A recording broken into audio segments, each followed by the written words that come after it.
Over the past few weeks, I've been getting so many messages and comments asking if I was going to be testing out the new Mizuno Neo Vista. There's been so much hype for this shoe. Mizuno went on a massive promotion drive. My social media feed's been bulging with people promoting this shoe. I checked it out and everything sounds really exciting. An all new shoe, a really radical design, the new booty upper and a new foam to go with it as well. Is this the value super trainer we've all been looking for? Well, stay tuned because we've got all that and more coming up with my full review of the Mizuno Neo Vista. Before we start out, I just want to say I bought this shoe 100% with my own money to give you that completely honest, impartial, unbiased review. If you like this kind of content, please drop us a like, leave your comments down below and subscribe to the channel if you haven't already. And of course, check out my own website, benparks.com, where we've got the best running hats and technical gear to help you with your running. Right, on with the video. Now, as I said at the start of the video, this is an all new shoe from Mizuno. It's not replacing anything, and I think the looks are really polarizing from what I can tell. What do you think about the looks of this shoe? Are you a lover or a hater? For me, I really like it. Right, let's start out chatting about all of the facts and figures. So the purpose of a shoe like this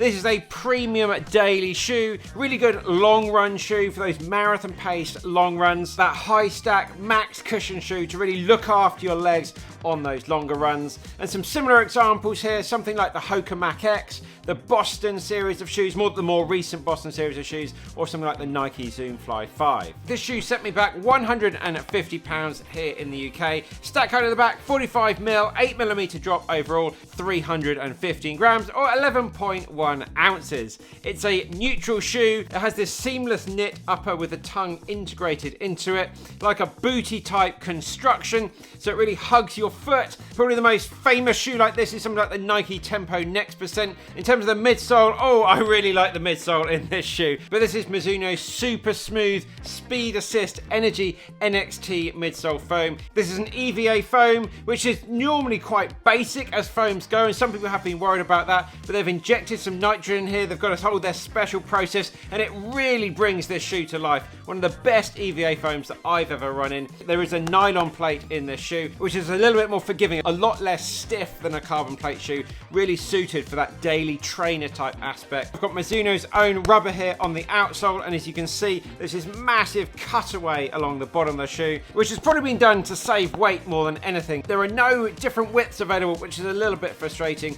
But in terms of width, it was really good for me. This booty construction really means there's a lot of space to get your feet in there, so you should be absolutely fine, unless you've got severely wide feet. And it wasn't true to size for me. I actually couldn't get my size, so I ordered half a size down, and that was perfect. So it probably is about true to size to half a size down. If you're tall and short, go half a size down. And finally, there are two different colorway options. There's the blue for the men's and the white colorway option for the women. Right, let's get stuck into my likes. My first like with the shoe is this upper. Really good lockdown, snug fit. The upper really does hug to your foot like a sock, as you'd expect, I suppose.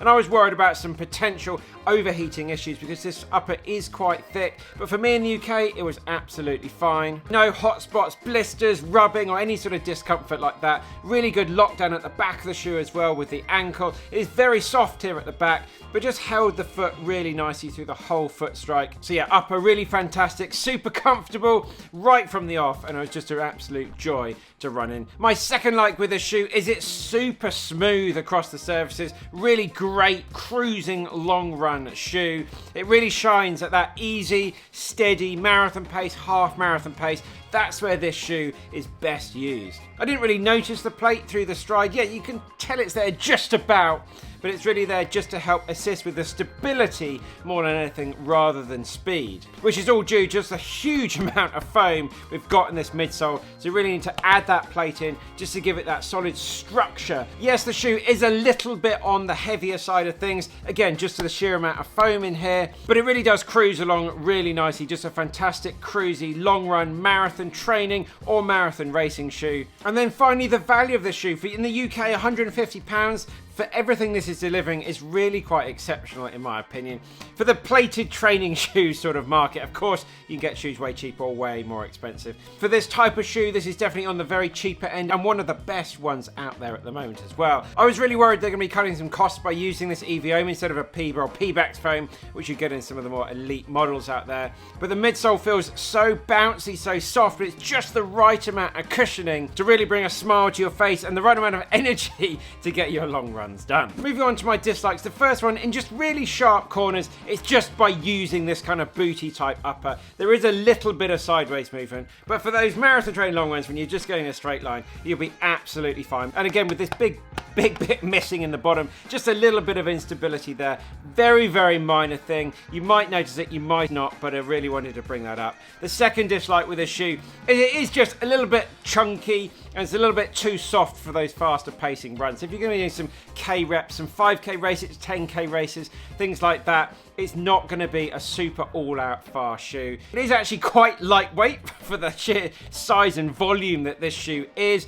A lot of people don't like these big clunky shoes, which this one definitely is, but there's still a lot of bulk here, there's a lot of mass underneath your foot. But yeah, it really does deliver a really nice, fantastic, enjoyable ride for those, as I say, half marathon, marathon, easy type pace runs. So if you want a firm ride with lots of ground feeling, this is really one to avoid. In a similar vein, it's just a little bit too chunky for those 5K, 10K races and that sort of training. Yes, I really think it's a really good solid daily shoe, but it's not perfect. The shoe's far more suited for a long distance cruisy pace, half marathon, marathon, easy pace. Yeah, you could even go for a recovery jog in it as well. It does tick a lot of these boxes, but it's that middle sweet spot where this shoe really shines. Also a really good option for someone that feels like the flagship carbon racers are a little bit too expensive. They're not quite sort of supportive enough, not providing enough comfort. This shoe is really comfortable, and again, it's a really good option to have a look at. I'd say the perfect person for a shoe like this is someone that wants some really good value, wants a shoe they can do all of their marathon training in, potentially do their marathon race in as well. Doesn't want to get too involved by building big shoe rotations. Yes, you can put this in a rotation, get something faster, get something slower either end. It will look after you really well there. I'd say this is a really good one shoe option for people maybe in their first, second, third sort of marathon with an all-out comfort shoe. And following on from that, this shoe was exceptionally comfortable. And if you want to see my best comfortable shoes, then check out that video that's coming up next here. That's it, guys. Let me know your thoughts on the Neo Vista. Let me know down in the comments how I catch up there. Keep working hard, guys. Keep getting it done. We'll see you very soon in the next one.